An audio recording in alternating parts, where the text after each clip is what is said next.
con cáncer de páncreas, ¿ya? Entonces, hemos dicho que hay diferencias entre las complicaciones de una pancreatitis aguda, ¿no? En primer lugar, hemos hablado del daño múltiple de órganos, luego de la coagulación intravascular diseminada, ¿no? Generalmente,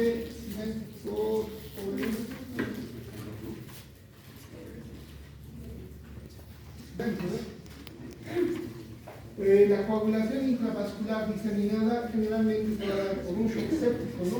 Las bacterias van a activar el sistema de coagulación y esto se va a diseminar por todo el cuerpo, ¿verdad? Y puede causar la muerte del paciente.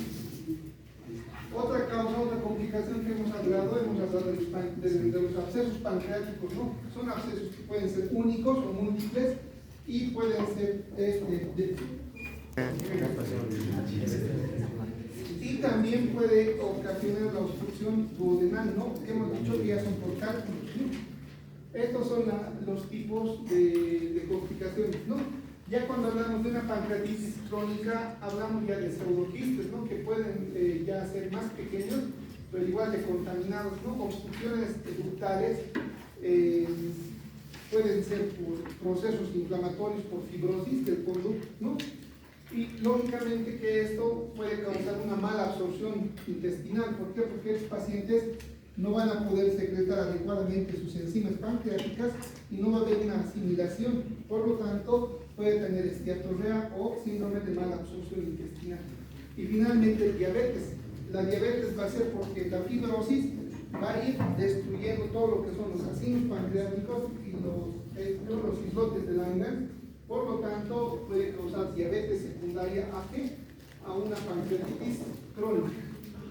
¿Por qué no? Fotografía de la cirugía, ¿no? De una pancreatitis crónica con presencia de pseudoquistes. Estos pseudoquistes, vean que son dilataciones, ¿no?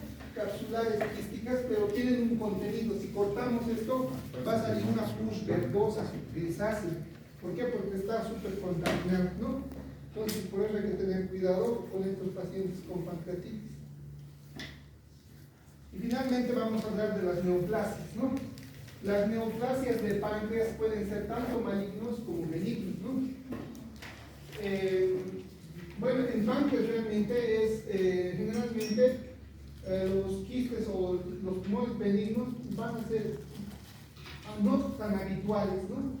Cuando hablamos de una masa o de un quiste grande en páncreas y es paciente generalmente entre los 40, 50, 60 años, vamos a sospechar siempre de malignidad, ¿no? Y para esto se puede hacer serología, ¿no? Se puede ver los niveles de CA pancreático, de CA 125, ¿no? De CA 19.9, y si los niveles están elevados, en este caso, vamos a indicar de que tiene alta sospecha de cáncer de páncreas. En todo caso hay que hacer sí o sí una biopsia, ¿no? La biopsia, ¿qué lo va a hacer? El gastroenterólogo. Generalmente es por endoscopía o puede ser por laparotomía. La parotomía, ¿no? Entran por un puerto, entran hacia el páncreas y toman un fragmento del tumor, ¿no? De la cabeza del páncreas y se confirma el diagnóstico. Bueno, cuando son benignos pueden ser quistes o pseudoquistes, ¿no? Hay una patología que es la enfermedad neoplásica quística del juvenil, mujeres sobre todo de 19, 20 años, que pueden aparecer como globos, ¿no? En el páncreas, pero eso no quiere decir que sea maligno, sino son dilataciones ductales, ¿no? Que están llenos de líquidos, ¿no? Serosos. Entonces no es maligno, más bien es benigno. Cuando ya hay malignidad quiere decir que hay células que tapizan el quiste, pero que estas células que tapizan ya tienen displasia, ¿no? Cuando hablamos de displasia, ¿qué vamos a encontrar en las células? ¿Jóvenes? ¿Se acuerdan? Cuando hemos hablado de neoplasia, hemos dicho las características microscópicas de malignidad. ¿Cuáles son? Puede presentar hemorragias. No, macroscópicamente sí hay hemorragia, necrosis. Microscópicamente las células con cáncer, ¿cómo se van a ver? Con un núcleo aislado. Ya, puede haber un núcleo aislado. Puede ser un núcleo grande, irregular, con la membrana irregular, hipercromática, ¿no? Que también intensa en coloración, puede haber mitosis atípica.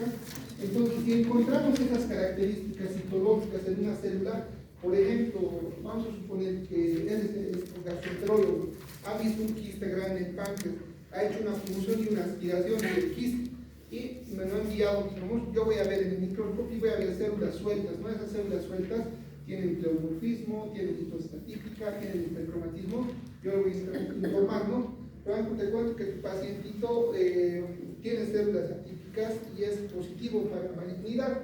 Entonces seguramente si es un quiste, es un cista de adenocarcinoma de páncreas, ¿no? Entonces, ¿cuál es la conducta ya? Que lo operen y que le hagan quimio radio, ¿no? Pero si es benigno, le diré, no te cuento que las células tienen núcleos regulares, no hay atipia y están tranquilas las células. Ah, entonces lo saco nomás, ¿no? Sí, sacaron núcleo. Se acaba con la cirugía, ¿no?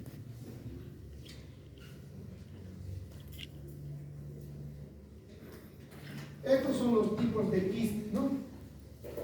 Pueden ser quistes que pueden estar dentro del parénquima o pueden ser quistes peliculados que pueden estar alrededor del páncreas, ¿no? Pueden ser uniloculados. Uniloculado quiere decir que tienen un solo espacio, ¿no? Multiloculado quiere decir que tienen varios espacios y están tabicados, ¿no? Entonces pueden ser esto, o pueden ser estos que tienen contenido mucinoso, ¿no? O pueden tener contenido hemorrágico o pueden ser querosos también. Entonces veremos, vamos a ver las lesiones benignas, ¿no? Entonces esto es un quiste, un cistadenoma, ¿no? De páncreas, pero benigno, ¿no? Puede tener, el contenido puede ser hemorrágico o puede ser seroso, ¿no? Pero básicamente en la microscopía nosotros vamos a ver una proliferación del epitelio, puede ser hiperplásico, pero no hay malignidad, ¿no? Y está lleno de líquido. Puede medir desde unos cuantos centímetros hasta 20, 30, 40 centímetros. El epitelio es plano o puede ser glandular, cilíndrico, simple, ¿no? Pero no tiene atipia.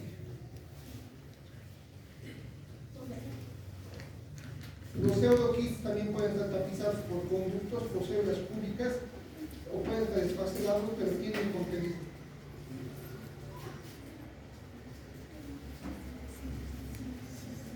Esto, por ejemplo, es un tumor benigno, quístico de páncreas, ¿no?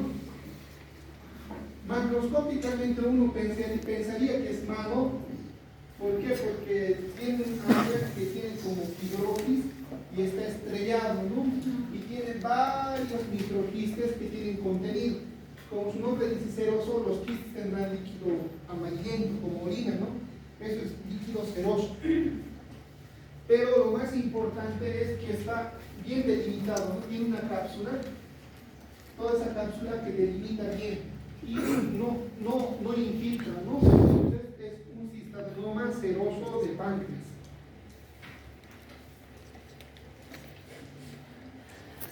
Ahí vamos a ver el epitelio del cistadenoma, ¿no?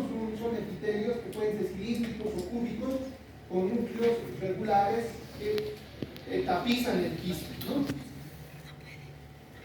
O podemos ver multiloculado. Multiloculado quiere decir que tienen varios tabiques o varios espacios que pueden estar revestidos por células cúbicas y pueden tener contenido de glucógeno, ¿no? Y el contenido seroso también. Estos, por ejemplo, son multitabicados, tienen varios espacios, no pueden tener más de 3 espacios. Ahí vemos también, ¿no? Multitabicado, varios quistes.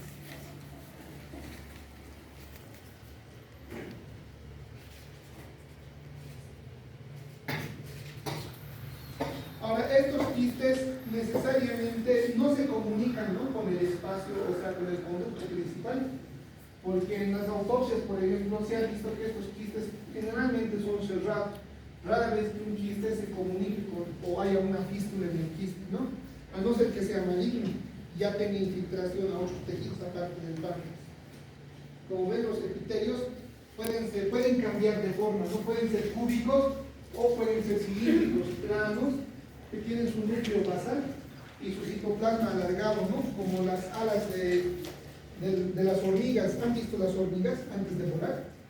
Tienen alas largas, ¿no ves? Bueno, se parecen a estas hormigas con alas.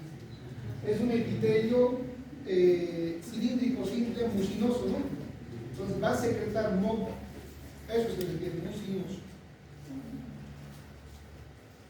Ahora vamos a hablar ya de las neoplasias malignas del páncreas, ¿no? Cuando hablamos ya de malignidad, vamos a hablar de todo lo que ha dicho su compañera. Núcleos grandes, núcleos hipercromáticos, mitosis atípica, y no va a respetar, no va a tener una cápsula, ¿no? Sino va a tener infiltración hacia el parénquima pancreático.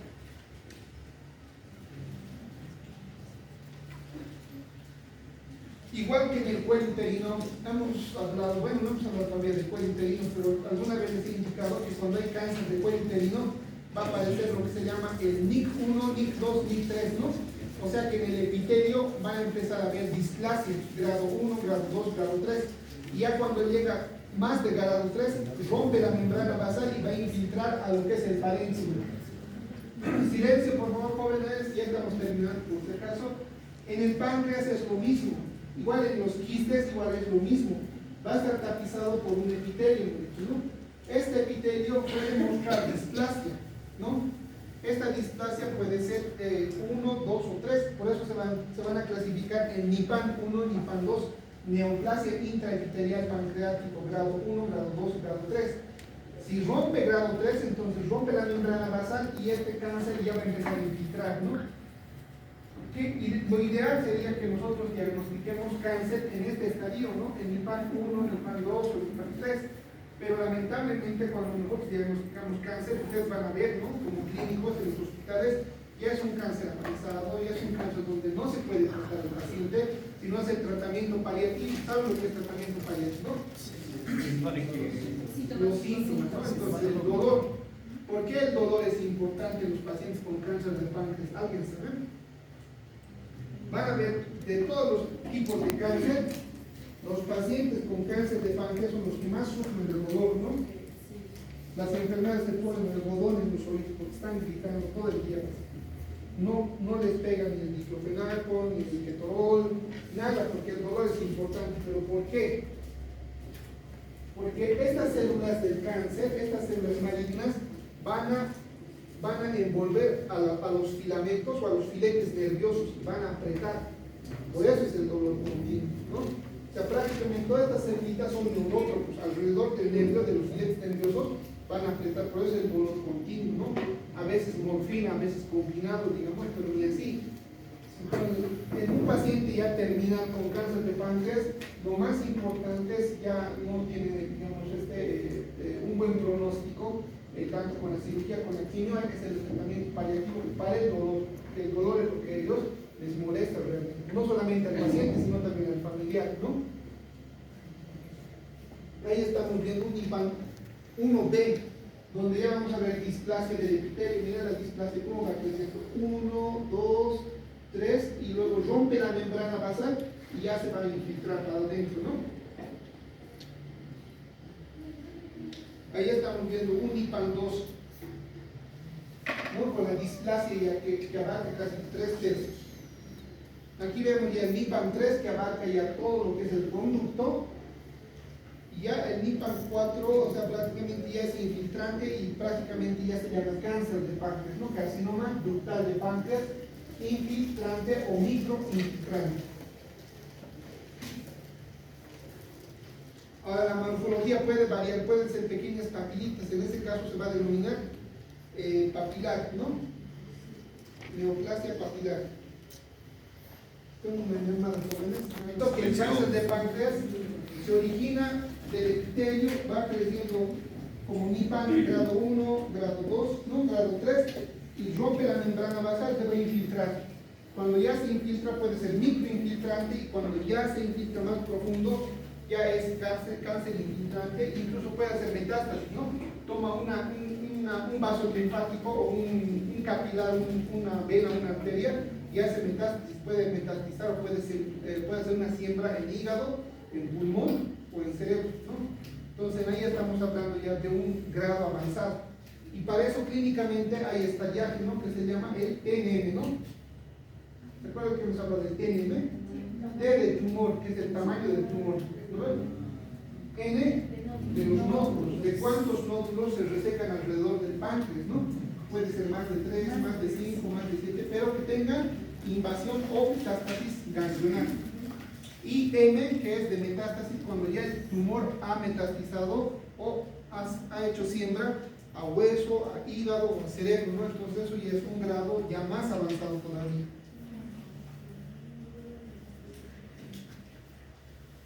Bueno, para terminar les voy a compartir, esta es la presentación de una de las defensas de tesis que hemos hecho para terminar esto, ¿no? Lo que es la residencia.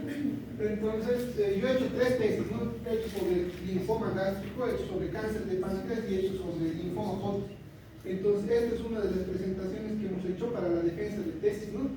En el cual hemos resecado todos los tipos de cáncer en autopsia y hemos visto que la mayoría de los tipos de cáncer de páncreas se ubica en la cabeza, por hemos puesto un 75% en la cabeza y menos del 8% a nivel del cuerpo. En ese estudio, en la literatura varía algo, ¿no? Y en la cola, en este estudio se ha presentado un poco más, pero en la teoría, en el cuerpo es en el segundo lugar, supuestamente, ¿no?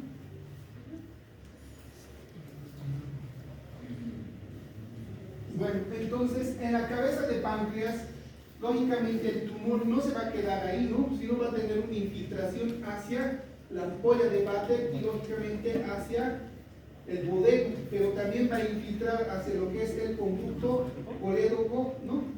Y lógicamente el tumor puede expandirse hacia todo el cuerpo y puede llegar hacia el vaso y lógicamente puede infiltrar el vaso. Por eso cuando se hace la cirugía se opta por resecar lo que es el duodeno, lo que es la vesícula biliar y el conducto, todo lo que es el páncreas y también se reseca el vaso. A eso se le denomina proceder de Whipple, ¿no ven? Entonces no se van a olvidar, es una cirugía muy complicada. Entonces en el estudio también hemos visto que el cáncer pancreático en la mayoría de los casos se diagnosticaba de forma tardía, ¿no? Pero en este caso histológicamente la mayoría de los tipos de cáncer medía, ¿no?, más o menos de 5 centímetros en el 75%, ¿verdad? Entonces era un tumor que aproximadamente medía 5 centímetros y estaba ocupando todo lo que es alrededor del conducto principal, con cambios de coloraciones, ¿no?, blanquecino, grisáceos. Entonces ahí estamos viendo la lesión neoplásica maligna que está rodeando todo lo que es el tejido pancreático normal y el conducto. Entonces, esta es la razón por la que los pacientes se quejan de dolor, ¿no? Si ven acá, estas son, ¿no?, células malignas que están soltándose. Por ejemplo, aquí una mitosis atípica, ¿no?, una célula mala. Entonces, estas células malas van a rodear normalmente al nervio y van a causar una neuritis, ¿no? Y va a haber una neuritis dolorosa. ¿Por qué? Porque el cáncer pancreático tiende a rodear a los filetes nerviosos y a comprimir. Entonces, esto es lo que va a causar dolor a los pacientes, ¿no? Entonces, si alguna vez les pregunta por qué los pacientes tienen tanto dolor, porque los cuerpos humanos han hecho cuando hay células malignas del cáncer de páncreas, rodean al filete nervioso y causan dolor, una neuritis neoplásica, ¿no?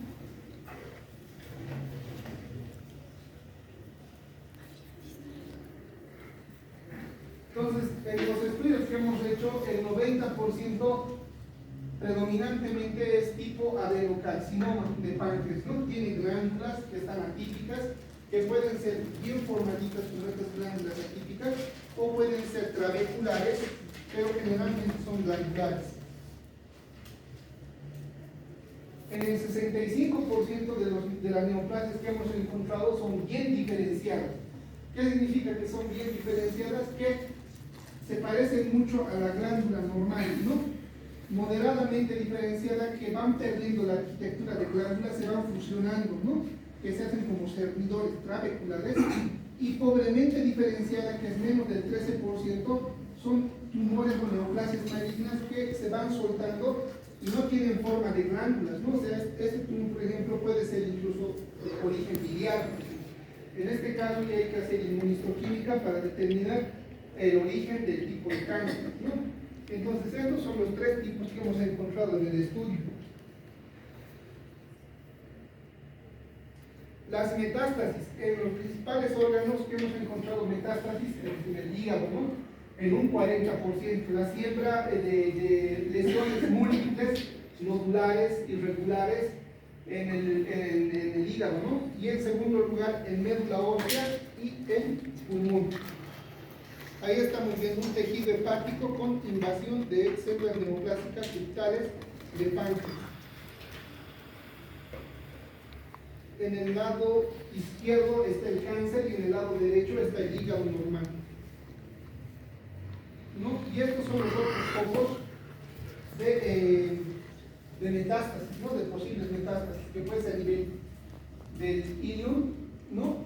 A nivel celíaco, a nivel del duodeno, a nivel de vías biliares y a nivel hepático, que son los lugares más cercanos donde el cáncer puede extenderse, ¿no? Entonces, metástasis a ganglio, en el 40% hay metástasis a ganglios peripancreáticos, ¿no? En un 26% no hay metástasis y en un 34% no hemos podido evaluar, porque como estaba tan escirro quiere decir que estaba tan duro el cáncer que no se podía identificar los nódulos, ¿no? O sea, los ganglios metastásicos. Ahí estamos viendo un adenocarcinoma de páncreas metastásico en un ganglio linfático. Ahí estamos viendo un nervio infiltrado por cáncer pancreático, ¿no? Y estas son las variantes que pueden presentarse igual en formas quísticas, pero no van a tener pared, no van a tener una pared que delimite, ¿no? Sino van a tener infiltración en todo el páncreas y hacia los conductos también. Estos tipos de cáncer pueden ser también mucinosos o productores de moco. Y cuando nosotros vemos en endoscopía podemos ver salida de moco, ¿no? Este es el conducto de Oddi en la segunda porción del duodeno, y a través del conducto de Oddi podemos ver salida de un moco filante, ¿no? Que puede ser amarillo, oscuro, achocolatado. Y cuando nosotros tomamos este moco y lo enviamos a patología, vamos a ver ahí células neoplásicas malignas. Quiere decir que se ha originado en el páncreas y es un cistoadenocarcinoma mucinoso de páncreas, ¿no? Y cuando, último slide, y cuando hacemos la cirugía entonces encontramos el tumor, ¿no? Bien formado en la cabeza del páncreas, ¿ya? Bueno, esto es lo que vamos a ver en lo que es la práctica. Seguramente en la teórica han revisado lo que era también tumores, enfermedades endócrinas, ¿no? Lo que es insulinoma, Solinger-Ellison, ¿no? Entonces eso es la parte de la teórica, lo complementa, por favor, ¿ya?